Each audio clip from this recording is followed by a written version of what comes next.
those details. And now, well, there is an update in Indigo operations. According to sources, no cancellations of flights so far and only few delays of under 30 minutes. Moreover, the sources also point out that over 60% of the impacted Airbus fleet is already compliant with the requirement.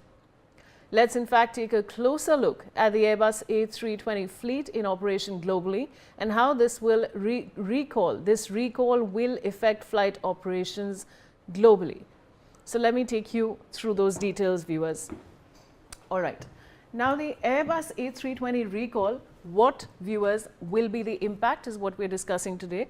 Now Airbus A320 jets, of course, 11,275, that's the number of them, as of September 2025. Now they are manufactured in 1986.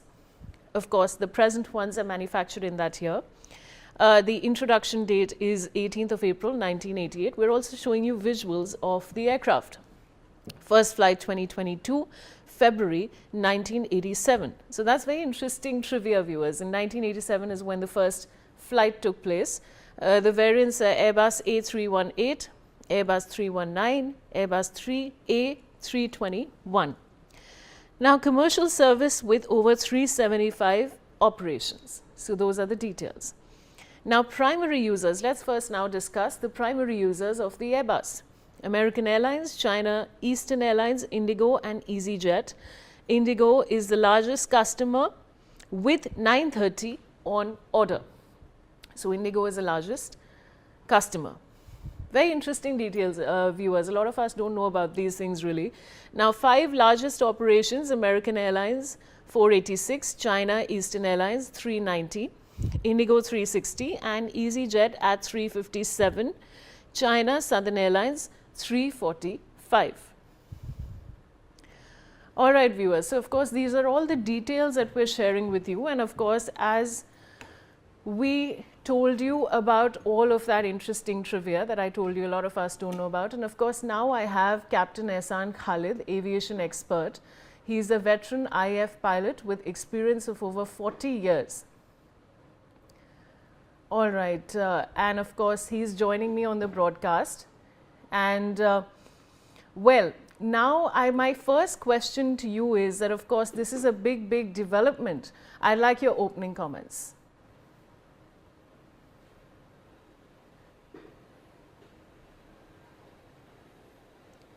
All right, I have my colleague Brian Thomas joining me with more details. Brian, what more can you tell us about the latest development? Well, yes, clearly we are at this flight simulator itself. You see these visuals, you get an understanding, and clearly the Airbus SE has issued a global caution that more than half of its A320 family fleet now will be requiring an urgent software fix. And now to talk more about it, we are joined by a very special guest. We're joined by Captain Ehsan Khalid, who is a veteran IF pilot, and he will also be showing, this is a demo simulator of the A320 that is going an operational fix right now, and because of that there are major flights that have been delayed. Now I'll give it to him for our viewers, to us, to explain the entire process, how the mechanism works. So over to you, if you can explain our viewers what kind of operational fix are they going through, what is it, and show us also our viewers here. Hi, a very good afternoon to your all viewers. Welcome to Airbus 320 simulator at Aviator 1903 at DLF Mall of India, Noida. This is an exact replica of an Airbus 320 cockpit, where we give the experience of pilot flying the aircraft to non-aviators. So where you are seated is where non-aviators will sit, and then they will get educated with what the flying is all about. So today we are going to look at the problem that the Airbus 320 has in relation to the flight control computer problem. So what happened is that Airbus brought in an update of software in 2024, and that has been found to have glitch in presence of high solar radiation, and that glitch is very serious in the sense that the aircraft moves on its own without pilot input and moves to the degree that the pilot cannot control. Okay, depending upon at what phase of flight such a glitch occurs, it can be catastrophic. It was found on October 30th in a JetBlue aircraft. that the computer made the aircraft lose 100 feet of height. Now 100 feet is almost 7 to 10 storied building. So that's the amount of height that the aircraft lost suddenly. People got injured. Luckily, there was no fatalities. So can you also show our viewers the switch and what exactly failed, what exactly happened? So there are two computers. One that controls the aileron of the aircraft and which is for rolling. The second one is for the elevator and the rudder that controls the aircraft pitching moment. So if you see here, we have, this one is the flight control ELAC 2, which is the faulty one. Okay. So if you were to see, ELAC 2 is also being displayed on the flight control page. And if I was to switch off ELAC 2, you will get flight control ELAC 2 fault and ELAC 2 becomes orange, amber, right? So this says that the computer is at fault. Okay. Now when it is at fault, then a single computer can also, the ELAC 1 is that side, okay, can also do the entire role. So the aircraft is made with redundancy of the second one. Here the problem is that the ELAC 2 has not failed, but the software has malfunctioned. Okay, when that malfunctions, then it will give erroneous control command to the elevator of the aircraft, and that will make the aircraft lose height or gain height where the pilot didn't want to do. So towards this, the best I can explain it to you as to what it will do when we get airborne and we do the flight. Is that okay? Can we take? Do you want to take off? No, please. Okay. So we are right now at Hong Kong Airport, runway 07, and the aircraft is lined up for the 1 minute. So as he is also explaining the entire, he is also showing how it failed, what exactly happened itself, and how it actually took off in the air. And when it dropped to 100 feet, which is around 8 to 7 story building, you're saying. So people might also be paranoid at one point of time. About 15, the aircraft was losing height for about say 7 seconds. Okay, and they got hurt. Sound on? So as you know, after Ahmedabad itself, people became very paranoid and very scared itself about, we are showing our viewers, this is exclusive visuals from NewsX. We are trying to give you an exact replica, exact understanding of what exactly happens when this very replica of the A320 that we are showing you, this entire mechanism that you see is an actual replica of what happens in an aircraft itself, in a A320 aircraft. Again, last month itself, the JetBlue aircraft saw that very failure where it fell down to 100 feet, which is 8 to 10 stories. You can see that this very flight has taken off. So we are airborne. Yeah. We take the aircraft up. The aircraft is climbing at 400 feet, out of 400 feet, and we are accelerating as required by the flight path.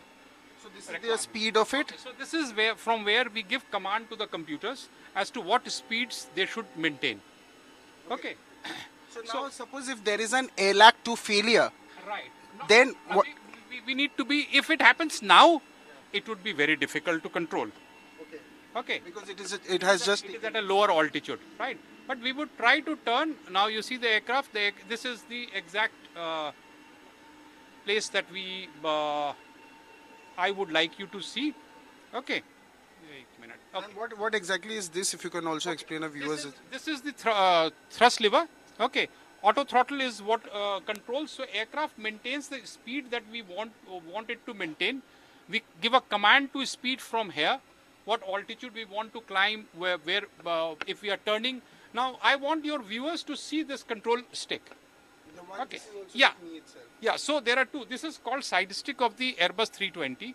Airbus 320 is a fly-by-wire system. You can fly the aircraft. Okay. So the pilot, while moving the stick, okay, is actually only controlling the switches.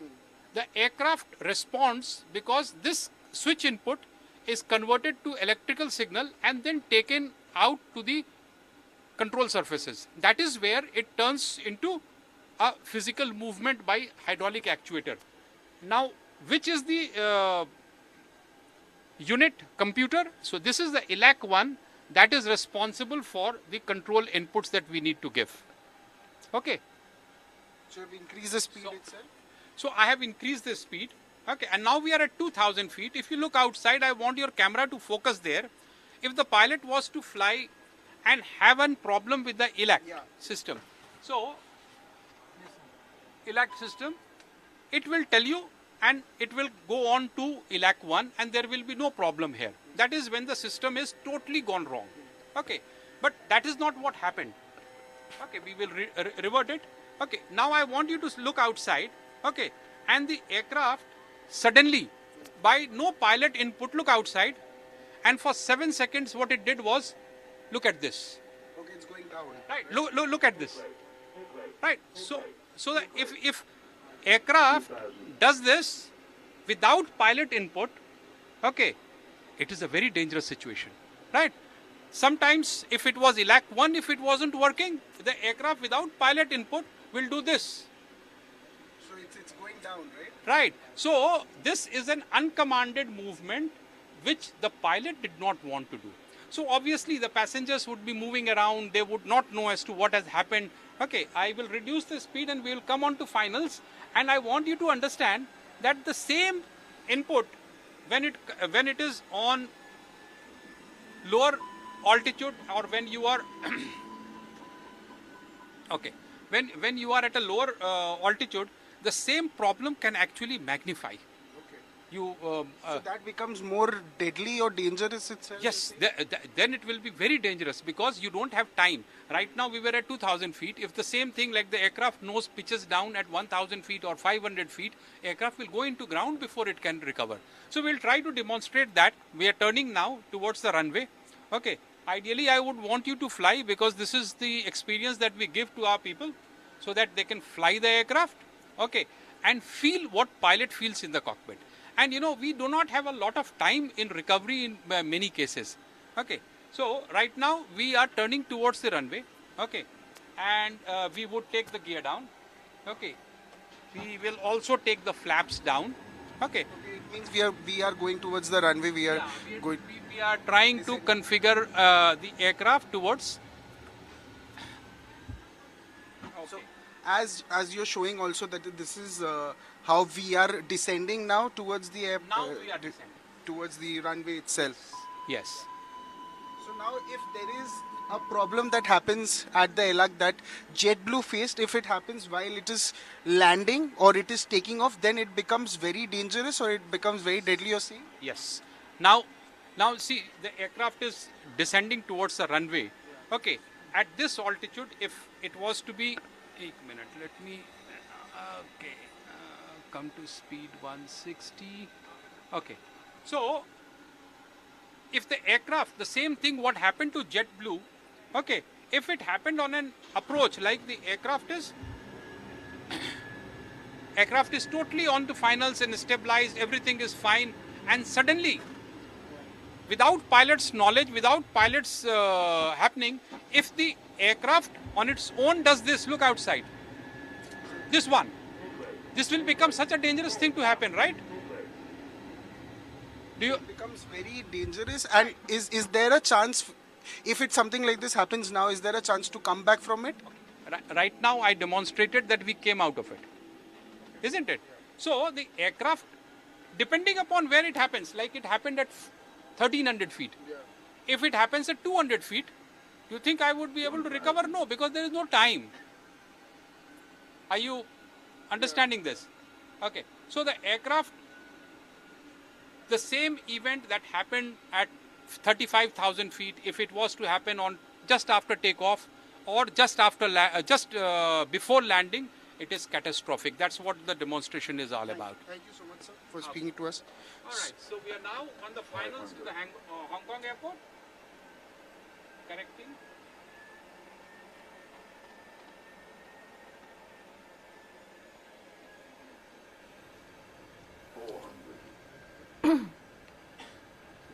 And now moving on.